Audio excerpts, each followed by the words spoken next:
That's right. That's right. It's 90.9 FM Radio Bilingüe. Yours truly, Kazzeo, in the building. And I'm starting off the show this week. I got something very special right now. Latif, you there? Yeah. All right. I got my man Latif Mercado, superstar behind the scenes with freestyle. Many things he does go unnoticed, but we're about to make sure everything gets noticed tonight, right?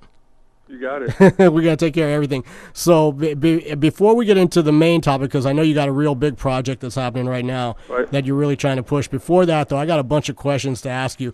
Before, so the first, let me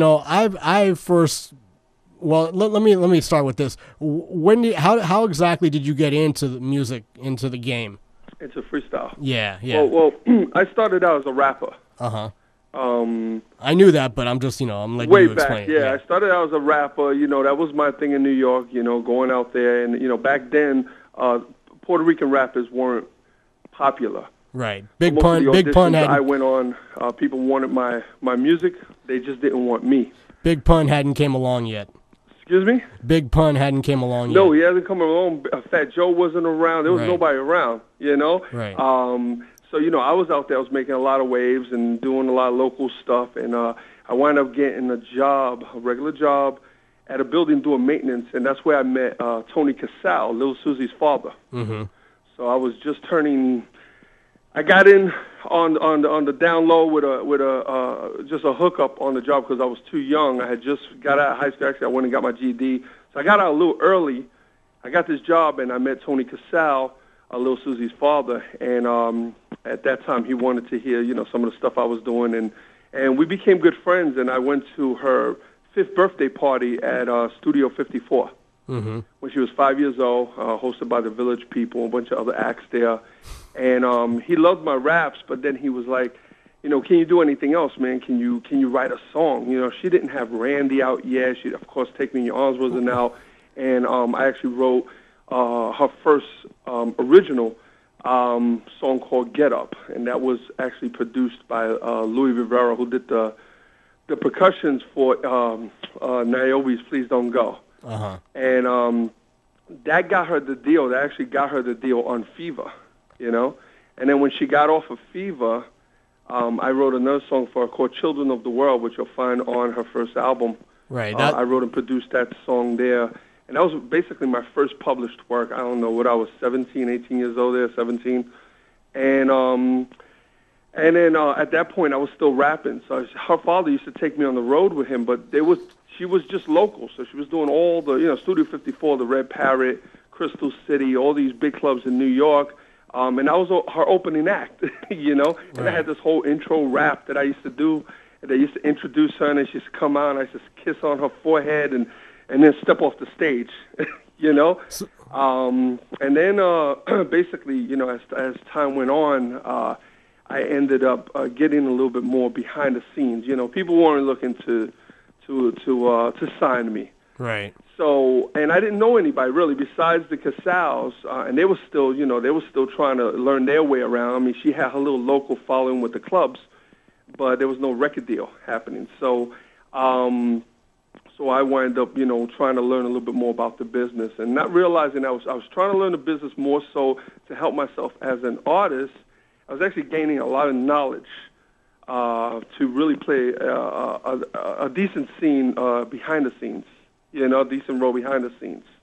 Right. So, and that's basically how I got into the whole system. And I've been with Susie now over 25 years. She's 32 now.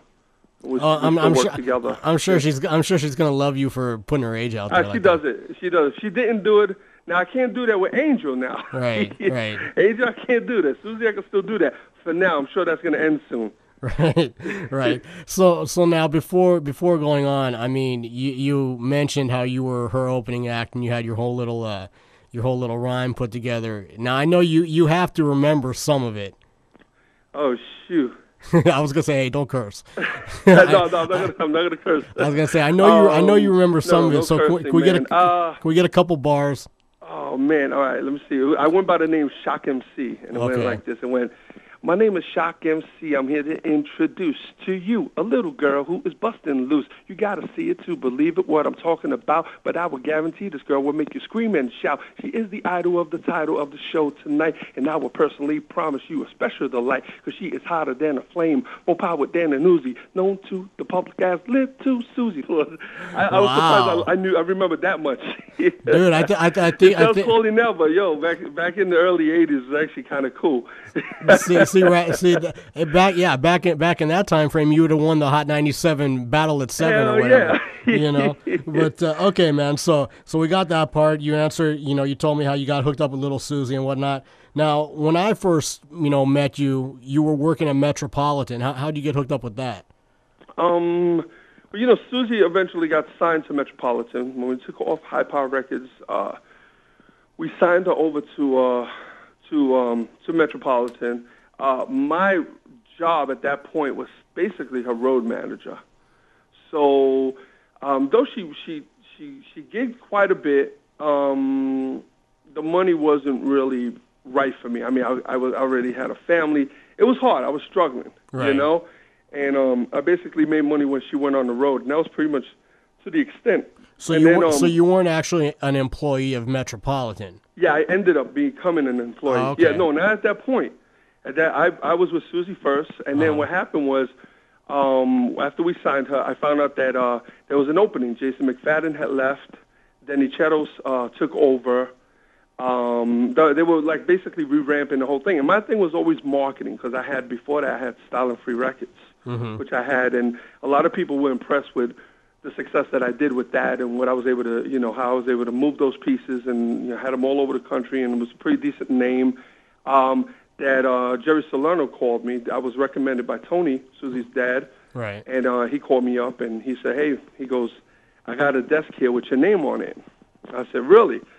I said, "Now, at that point, I was on the road a lot with Susie, so most of the time we would leave Friday, and we were probably flying in. We'll fly out Friday, couple shows, fly back in. I'm usually getting in on Monday." I said, they want me to handle retail marketing is what I did. So I wound up going in there, and they worked out a sweet deal with me. I was able to get paid on the road, promote their stuff, come back. I helped revamp the catalog in Metropolitan. I basically cleaned up all their back orders. I mean, they even had a pressing plant downstairs, Sun Plastics. They did like a lot of Sugar Hill Gang and a lot of the old 12 inches. So I wound up supervising a lot of stuff downstairs in Sun Plastics. So I was basically anything they needed, I did. But they were paying me pretty good, man. I mean, I was making almost $1,000 a week, plus the money that I was making from Susie. Right. So at that point, it was things were happening, and I was also started booking on the side. Mm-hmm. And I was booking a lot of people through Sal Batello at that time. I was booking, Lisa, whoever I can meet on the road. I would grab these people and hold on to their information and book them. And in the beginning, actually, I wasn't even getting paid to book. I just had the connections, and when I would go on the road with Susie, the promoters would ask me, "Well, who else do you have? Do you have anybody else?" I said, "Who do you want?" So right. They said, "Johnny O, Cynthia, Stevie B," and I knew all these people. So I used to get them the gigs, and I found out, wow, you know what? I can actually make money. Someone told me, "Well, you take your commission, right?" I'm like, "Huh? Commission?" Yeah, so we'll see. So I wind up actually, taking it a little more serious, and got contracts drawn up, and continue to book. And Jerry from Metropolitan, the owner, he saw what was happening, but he saw it was a hard work. I did extra things for him, so he told me, he goes, "That's fine." He goes, "You can even use my infrastructure." He goes, "You can use the computers, whatever you want, stay a little later." So it was cool. I had my little office, but what was happening is, like, every day I started getting these FedEx packages come to me. And him and his mother ran the company, and they started opening my mail, playing, okay, maybe they said they didn't know it was mine. Mm-hmm. Okay, it has Latif Mercado, care of Metropolitan Records, but they started opening, and they started pulling out checks, all these deposits for all these acts. Right. And I started, at that point, in bookings, I was making more money than what Jerry was making me. Right. So he actually called me into his office one day. He said, "Hey, man, we got to renegotiate our deal here." So it wasn't me asking him for a raise. Now he was basically asking me for a raise. He was trying to become a partner. Right. With what I was doing. But I put too much time and effort in it. So That's what happened with that. So that was probably around. I'm guessing. I'm looking at it because you left there. What about 2001, 2002? Just when Angel and I got together. Yeah. Okay. So that's okay. So let's talk.